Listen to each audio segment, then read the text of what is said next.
સુરતમાં રોગચાળો વકર્યો છે। દિવસે ને દિવસે સતત કેસ વધી રહ્યા છે। ડેન્ગ્યુ મેલેરિયાના કેસ વધી રહ્યા છે।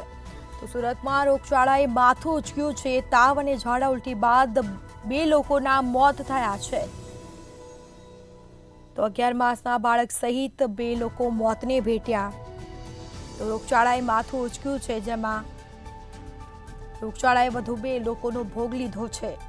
11 માસના બાળક સહિત 2 લોકોના મોત થયા છે। તો સુરતમાં રોગચાળો વકર્યો છે। તાવ અને ઝાડા ઉલટી બાદ 2 લોકો મોતને ભેટ્યા છે। તો પાણીજન્ય રોગચાળો વધ્યો છે। આ સાથે 11 માસના બાળક સહિત 2 લોકોના મોત થયા। રોગચાળાએ વધુ 2 લોકોનો ભોગ લીધો છે। તો સુરતમાં ફરી રોગચાળાએ માથું ઉંચક્યું છે, જેમાં ઝાડા ઉલટીના કેસ વધી રહ્યા છે। બીજી તરફ તાવના કેસ પણ વધી રહ્યા છે અને 2 લોકોના મોત પણ થયા છે। 11 માસના બાળક સહિત 2 લોકો મોતને ભેટ્યા છે।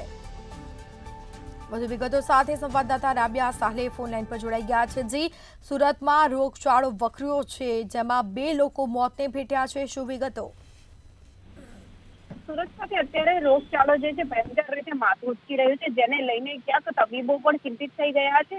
હાલ કહી શકાય કે સુરત ખાતે રોગચાળો વધતા બેક ટુ બેક મોતો જે છે એ પણ સામે આવી રહ્યા છે। એમાં નાના મોટા માસૂમ બાળકનું પણ રોગચાળાના ભરધાઓ ફસાવાથી મોત સામે આવી રહ્યું છે।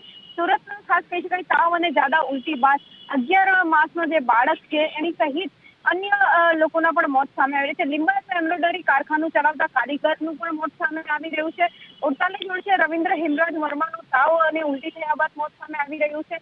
આમ કરીને છેલ્લા 2 દિવસથી કહી શકાય છે કે સુરત ખાતે રોગચાળાની અંદર બેક ટુ બેક મોતો સામે આવી રહ્યા છે। પરંતુ છેલ્લા 2 દિવસ કરતા છેલ્લા 1 મહિનાના આંકડા પર નજર રાખીએ તો તંત્ર દ્વારા સતત કામગીરી કરવામાં આવતી હોવાનું કહેવામાં આવી રહ્યું છે।